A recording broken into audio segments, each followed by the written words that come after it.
Camarades,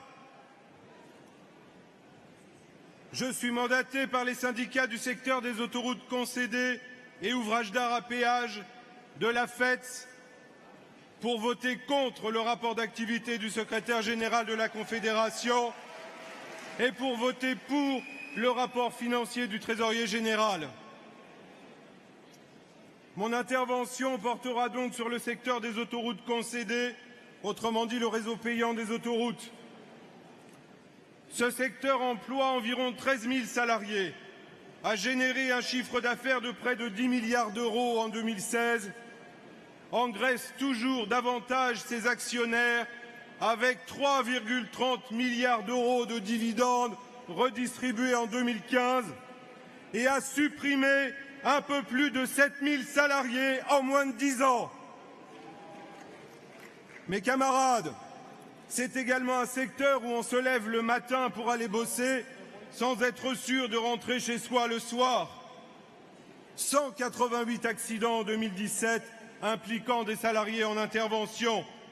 Ces hommes en jaune que nous avons tous croisés sur l'autoroute.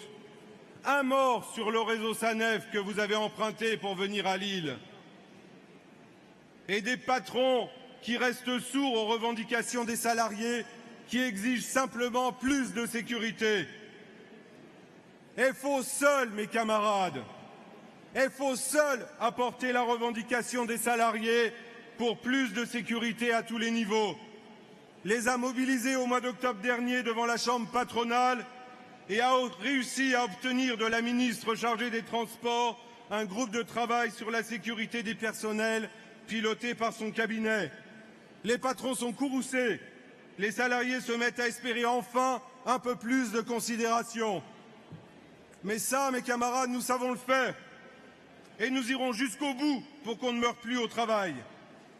Par contre, mes camarades, contrer les dispositions contenues dans les ordonnances travail, soi-disant pas mauvaises du tout, quand on est face à des patrons qui ne pensent qu'au profit, ça c'est beaucoup plus compliqué. Que dire du CDI de chantier ? Pour rappel, un CDI de chantier, c'est un contrat à durée indéterminée, mais avec une fin prévue. Cherchez l'erreur. Soi-disant un outil merveilleux pour sécuriser les parcours professionnels. L'encre des ordonnances était à peine sèche, mes camarades, que les patrons des autoroutes nous invitaient déjà à négocier le CDI de chantier. D'habitude, il faut que vous le sachiez, dans le secteur des autoroutes, les patrons négligent la branche et préfèrent cuisiner les salariés de leurs entreprises respectives. Mais là, on a besoin de la branche. On nous invite donc en grande pompe. La raison invoquée par les patrons se lit dans le préambule du projet d'accord. Je vous le lis.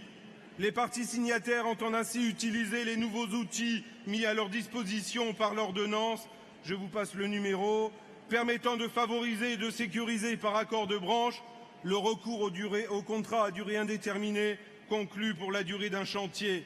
Aucune autre justification, rien, si ce n'est l'envie non avouée de précariser les salariés dans ce secteur et de générer davantage de profits en ajustant la masse salariale. C'est tout ce qu'ils savent faire. Le pire dans cette négociation, qui pourrait ne pas avoir lieu si toutes les organisations syndicales la refusaient, c'est que CFDT, CFE-CGC, UNSA et SUD n'y sont pas opposés. Nous sommes les seuls avec la CGT à refuser de rentrer dans cette négociation. Il faut le marteler haut et fort. Nous ne serons pas à l'origine de la précarisation des contrats de travail des salariés, au moins dans la branche des autoroutes. Nous aurons à nous opposer à cet accord qui malheureusement verra le jour. Mais nous nous battrons jusqu'au bout et nous pourrons regarder les salariés droit dans les yeux. Toute cette démonstration, mes camarades, pour exprimer le désarroi des salariés de ce secteur qui n'ont pas compris et qui n'ont pas accepté la position de notre confédération sur les ordonnances travail. Pour autant, nous restons confiants. Oui, mes camarades, nous sommes confiants dans l'avenir de Force ouvrière. Libre, indépendant, déterminé. Ce sont ces valeurs qui sont à l'origine de mon adhésion à Force ouvrière. Libre, nous l'avons toujours été, et notamment à la FETS. Libre sur nos positions, libre de nos actions, mais toujours respectueux. C'est toute la différence. Tu essayes de Indépendant, s'il te plaît, indépendant, je me réjouis que cette notion reprenne tout son sens. Déterminé, nous l'avons toujours été et nous continuerons de l'être, mais encore plus à la sortie de ce congrès. Je suis fier d'adhérer à Force ouvrière, longue vie à notre organisation, vive Force ouvrière!